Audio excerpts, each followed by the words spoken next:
Welcome to the deep dive. Today, we're diving straight into the vital world of prosthetic grafts in vascular surgery. Mm-hmm. Think of it as understanding what happens when our body's natural plumbing, our blood vessels gets compromised, and surgeons need to step in with artificial replacements to keep things flowing. Exactly. Our goal in this deep dive is to give you the essential understanding of these crucial tools.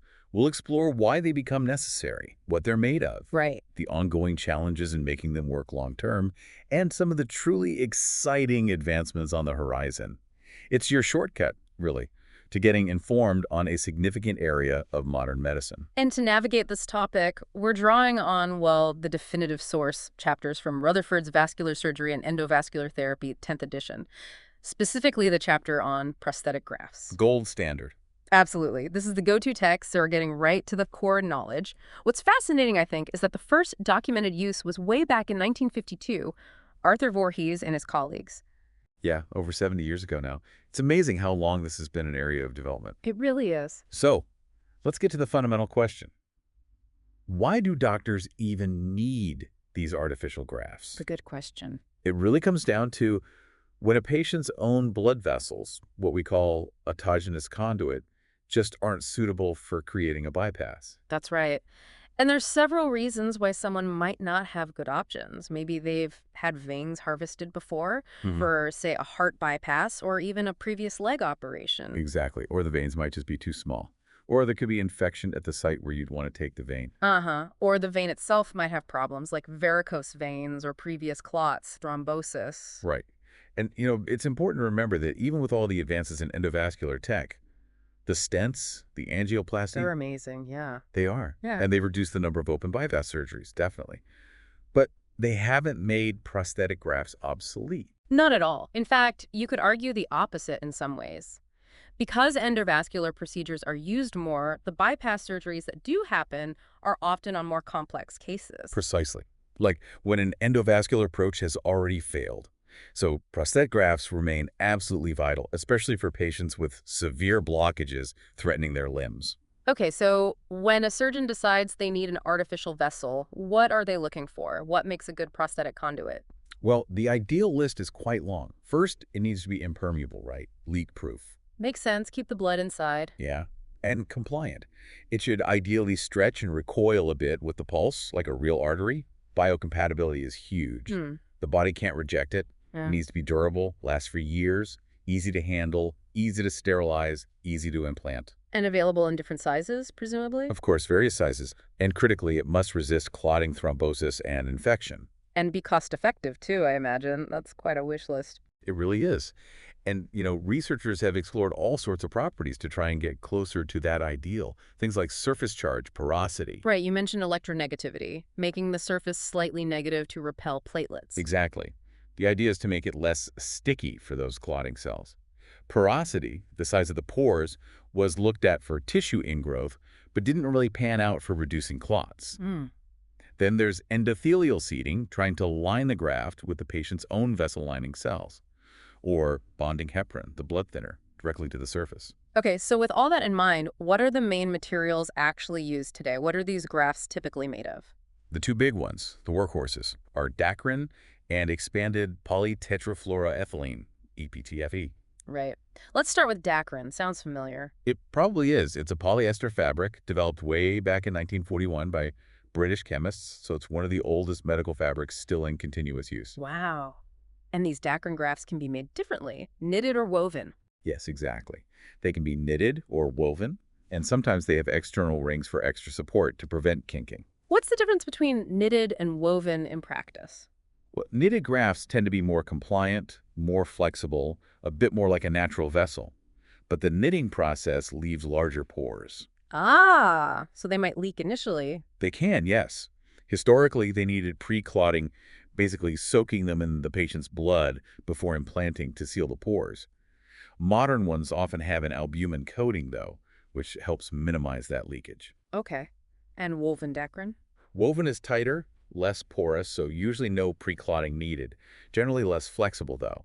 Dacron itself is incredibly resilient, estimated to last over 30 years. Impressive. Any downsides?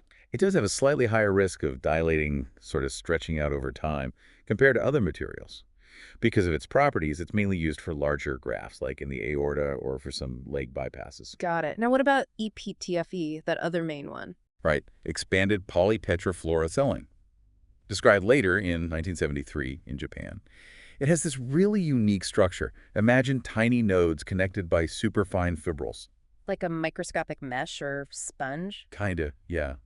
A very specific, controlled, porous structure. It's made by stretching a solid tube of PTFE under specific conditions. And does ePTFE come in different types too? It does. You can get thin-walled versions, ringed versions for support similar to Dacron, and even pre-cuffed ones. Pre-cuffed. What's the idea there? The pre-cuff is designed to try and optimize the blood flow dynamics right where the graft connects to the artery. Better flow, less turbulence, hopefully fewer problems. Does it work? The jury's still a bit out on whether it provides a definitive significant advantage. It's hard to prove conclusively in clinical studies. Okay, so what are the main upsides of ePTFE? Well, the manufacturing process results in a graft that's quite compliant, easy for surgeons to handle and suture, and crucially, it doesn't need pre-clotting. That's a big plus compared to the traditional knitted Dacron. So is there a simple rule? Dacron for big vessels, ePTFE for smaller ones. It's not quite that simple. Both get used for leg bypasses, for instance. Mm-hmm. But yes, Dacron is often preferred for those really large aortic reconstructions. For the legs, it often comes down to the specific locations, surgeon preference, and as we'll discuss, the research comparing them is pretty nuanced. You mentioned a couple of other materials earlier, polypropylene and polyurethane. Quickly, what happened with those? Yeah, polypropylene looked promising initially, strong, inert, but it turned out to be prone to oxidation, breaking down in the body over time. So not great on its own, though it's sometimes used within multi-component grafts now. Okay. Polyurethane is super elastic, which sounds good, but it tends to lose that elasticity and stability after implantation. So limited use there too. Right. And then you mentioned composite grafts and allografts, biological components. Yes. Composite grafts mix synthetic and biological bits like human umbilical vein or bovine collagen. They found a use in hemodialysis access, but not really standard for leg bypasses yet. And allografts. Grafts from other humans. Exactly. Things like cryopreserved veins or human umbilical veins. These have been around since the 60s. Seems like a natural solution, almost. Any drawbacks? Well, they're usually more expensive. And being biological but foreign tissue, they carry a higher risk of aneurysmal degeneration, weakening and bulging, and also thrombosis, often due to a late rejection response from the body. Ah. In fact, for bypasses below the knee, studies show they generally don't stay open as long as the patient's own vein or even heparin-bonded ePTFE. So, not the first choice usually. Not typically for routine bypasses. They might have a role in infected situations, maybe as a temporary bridge if no autogenous vein is available because they are biological tissue, but generally not the primary go-to. Okay, that clarifies the materials quite a bit. Let's talk applications. Where are these grafts mainly used? The big areas are peripheral bypass grafts, mostly in the legs, and creating vascular access for hemodialysis, though they pop up elsewhere too. Let's tackle the leg bypasses first. What's the verdict comparing Dacron and ePTFE there, say, from the grain down to the knee area? Yeah, the femoral popliteal bypasses, there's been a ton of research. A big meta-analysis in 2014 looked at results over 10 years for bypasses above the knee. They found pretty similar primary patency rates, how long the graft stayed open, without needing intervention for both Dacron and ePTFE. No significant difference in amputation, complications, or mortality either. Interesting. So above the knee, maybe it doesn't matter as much which one you use. It seems that way based on that analysis. Another big review, a Cochrane review from 2010, basically agreed. It confirmed that the patient's own vein is superior to prosthetic above the knee, but between Dacron and standard ePTFE, similar long-term outcomes. Okay. However, that review did find something interesting for bypasses below the knee. Using a vein cuff, a little piece of vein at the connection point with PTFE, seemed to improve how long those grafts stayed open. Ah, so the connection technique matters, especially lower down. It really seems to. Because the long-term challenge with both Dacron and ePTFE is fundamentally they're foreign materials. They tend to provoke clot formation, thrombogenicity, and this process called neointimal hyperplasia. That sounds like the scar tissue buildup you mentioned. Exactly. The body tries to heal over the artificial surface, but this healing process involves cells building up on the inside, narrowing the graft over time. It's especially a problem right at the anastomosis, the connection points. That's a major reason these grafts eventually fail. Right. And those other materials, polypropylene and umbilical vein, didn't really solve this for leg bypasses either. No. Polypropylene had the oxidation issue we discussed. Yeah. And human umbilical vein grafts, particularly the very small tibial arteries deep in the calf, just haven't shown great long-term success compared to other options. Okay. Let's shift gears to hemodialysis access, a totally different scenario. Very different needs, yes. Since the big push for the Fistula First initiative back in '96, creating AV fistulas directly connecting an artery and vein has become the standard. Way better than long-term catheters. But sometimes fistulas aren't possible, or they fail. Precisely. And that's where prosthetic grafts come in. If a native fistula fails, or the patient just doesn't have suitable veins to create one, a graft is often the next best option. The Kidney Foundation guidelines even mention early cannulation grafts, often prosthetic, as a good way to avoid needing those risky central venous catheters for too long. And what's the typical graft material for dialysis access? Again, ePTFE is the most common choice here, especially these early access types that can be used for dialysis relatively soon after surgery, sometimes within days or weeks. What are the advantages of a graft for dialysis? Well, compared to a fistula, they can be easier to place surgically. They mature much faster, meaning they're ready for needle stick sooner, and they offer a nice, large surface area for cannulation. But there have to be downsides compared to a native fistula, right? Oh, definitely. Prosthetic AV grafts have significantly higher rates of failure. Stenosis, that intimal hyperplasia, again, usually where the graft connects to the vein, is a big problem. They also clot off more often and get infected more often than native fistulas. Any alternatives being explored there? There's interest in using processed bovine carotid artery grafts from cows, particularly for revising failed fistulas when there are no good vein options left. Some early data suggests they might stay open longer and be usable earlier than ePTFE, which could further reduce catheter time. But still needs more research. Interesting. You also mentioned grafts are used in other spots? Yes. They actually work very well for reconstructing arteries to the kidneys or intestines, renal and visceral arteries. Often the graft segments needed are short, and the surrounding tissues provide good support. Okay. And you also see externally supported ePTFE grafts used for major vein reconstructions. Think vena cava, iliac veins, jugular vein, even portal veins in the liver system.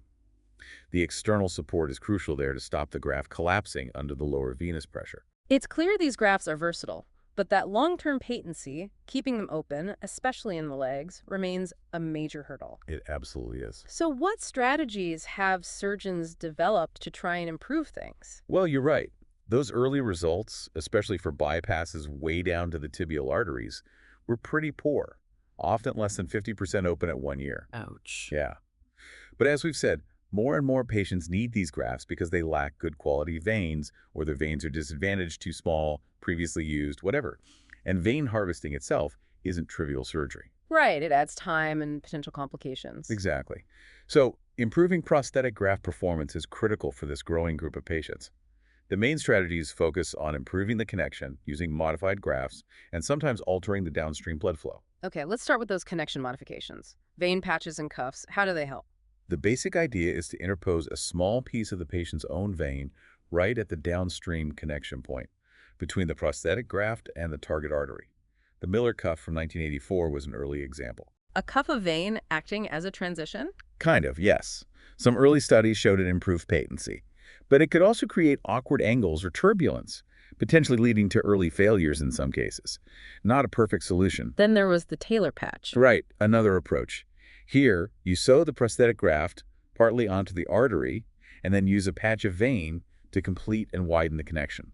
Again, some decent results reported. But drawbacks too. Yeah, it still left the artery exposed directly to the prosthetic material for part of the joint, and where the graft, vein patch, and artery all met could sometimes constrict. Plus, it needed quite a bit of vein and could be tricky to do really low down in the leg. So, lots of variations. Did one clearly win out? The evidence is a bit messy, honestly.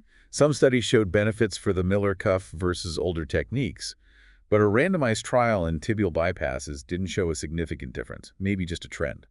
Comparing vein cuffs to using the whole saphenous vein showed similar results in some studies. It's complex. What about that distal vein patch, the DVP you mentioned? That sounded simpler. It was developed partly for ease of use.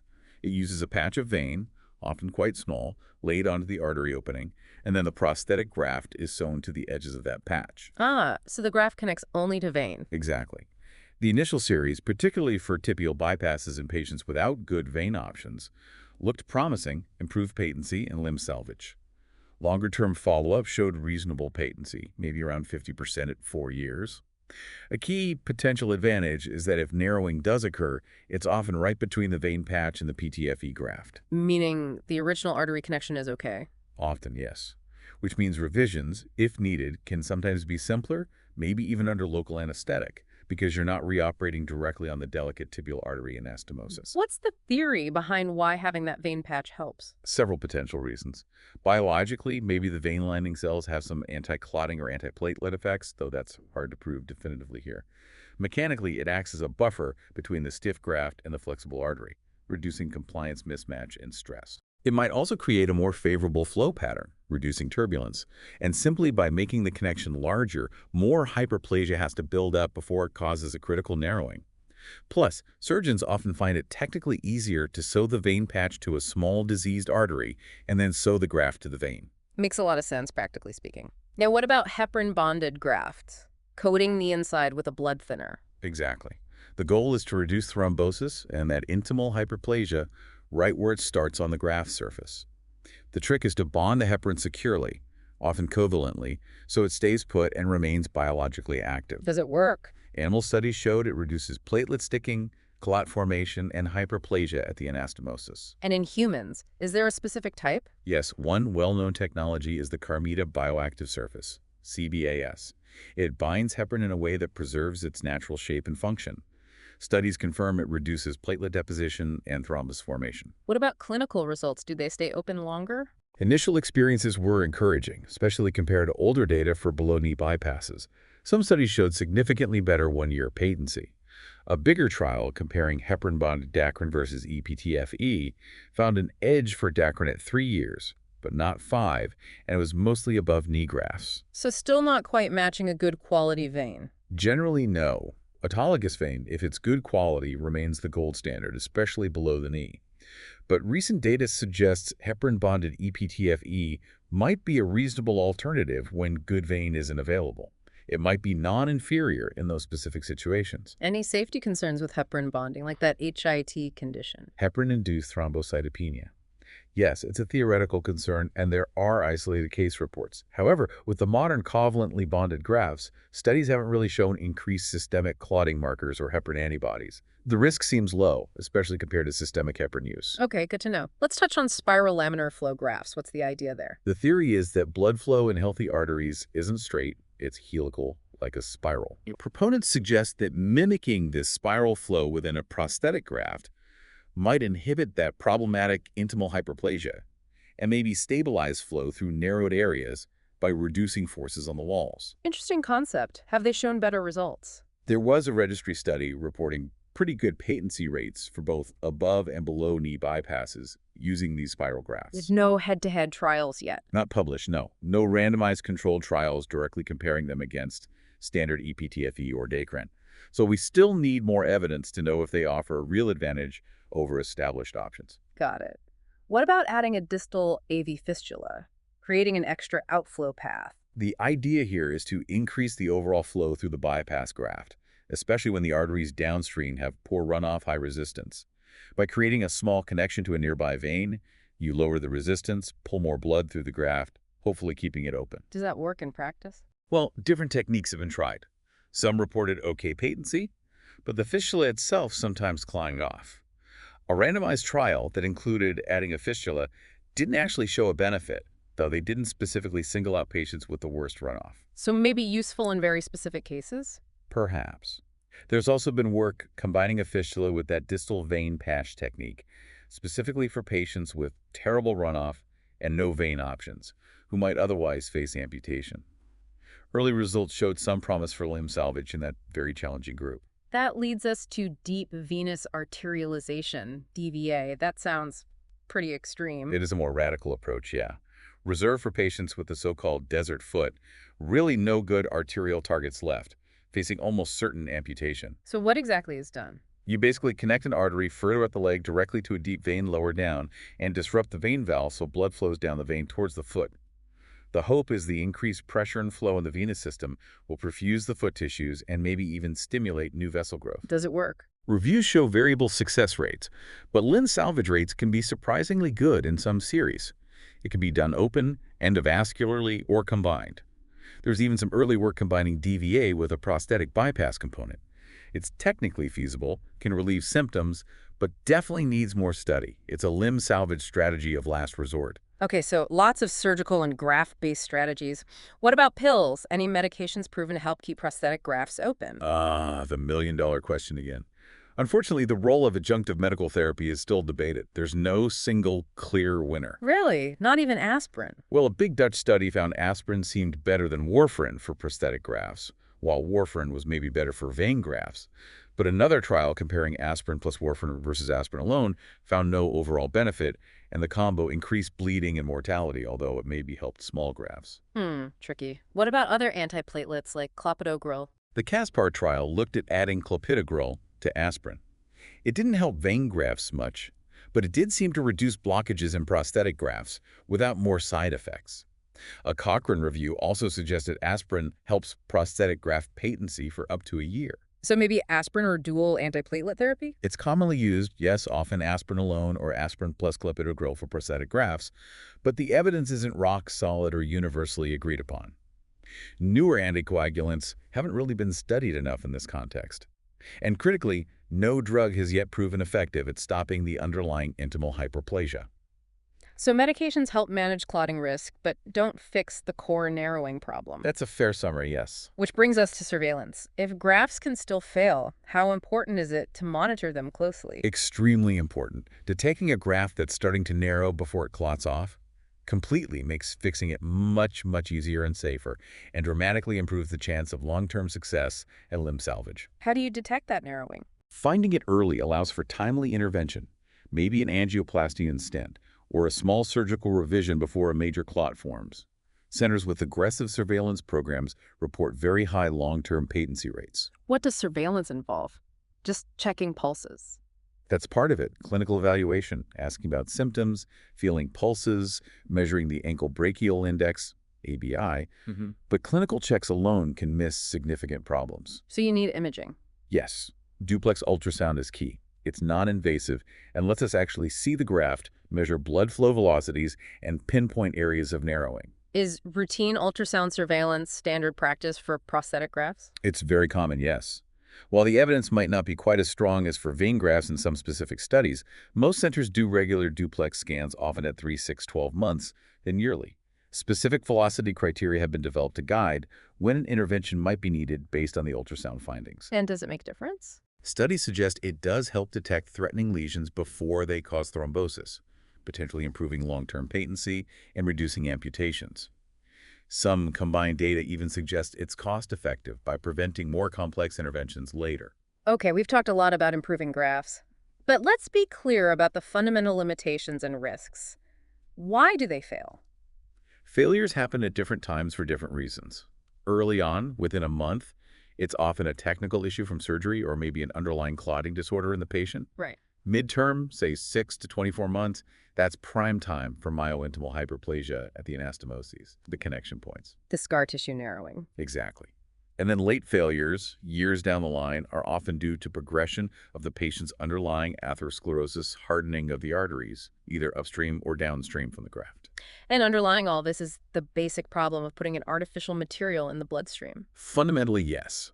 The graft material itself triggers a whole cascade of biological responses. The body sees it as foreign and reacts. What happens at that blood material interface? Instantly, proteins from the blood stick to the surface. This kicks off the complement system and the coagulation cascade. The clotting system. Right. Complement activation recruits inflammatory cells, which can fuel that hyperplasia.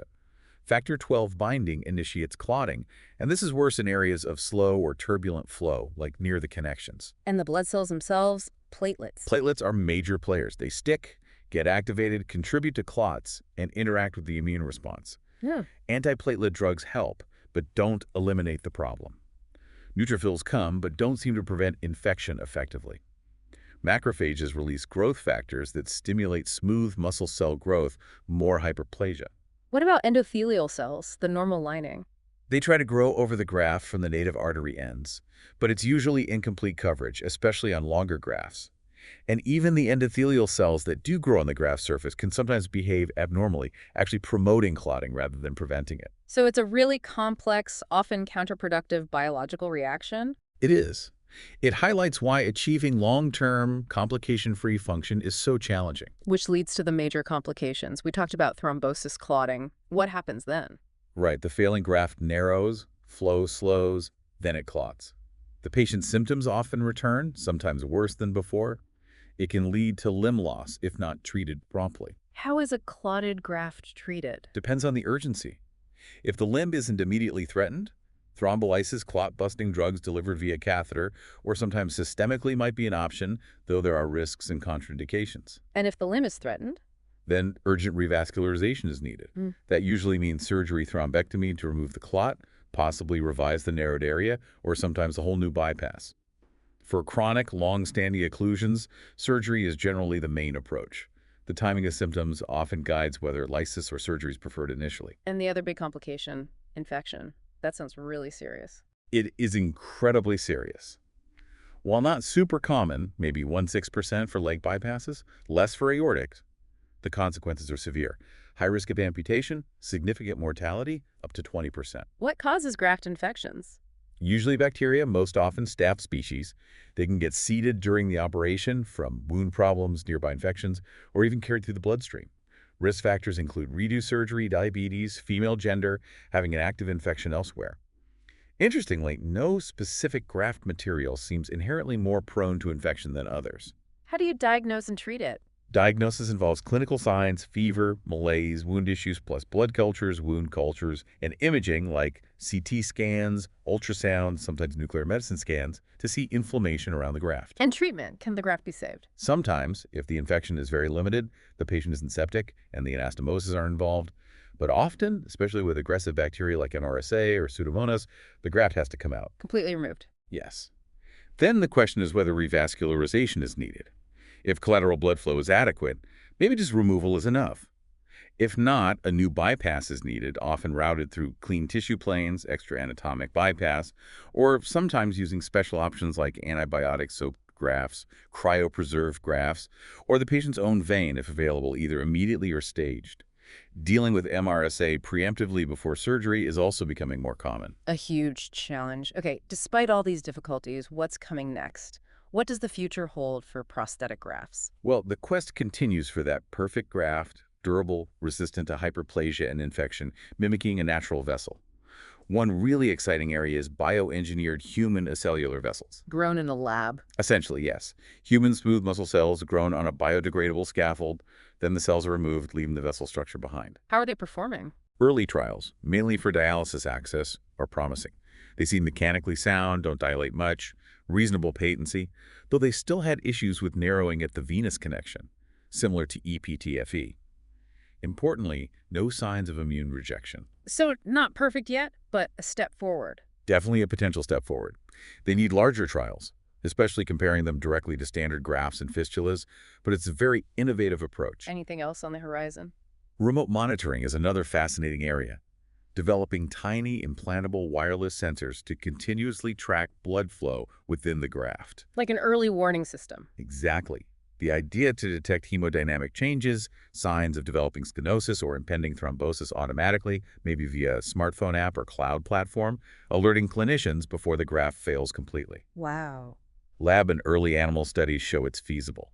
Being able to get real-time data could allow for much earlier, less invasive interventions and potentially improve long-term outcomes significantly. That sounds potentially game-changing. So, wrapping this all up, what are the key takeaways from our deep dive today? We've seen why we need prosthetic grafts when native vessels aren't an option. We've looked at the mainstays, Dacron and ePTFE, their properties, and where they're used, especially leg bypass and dialysis access.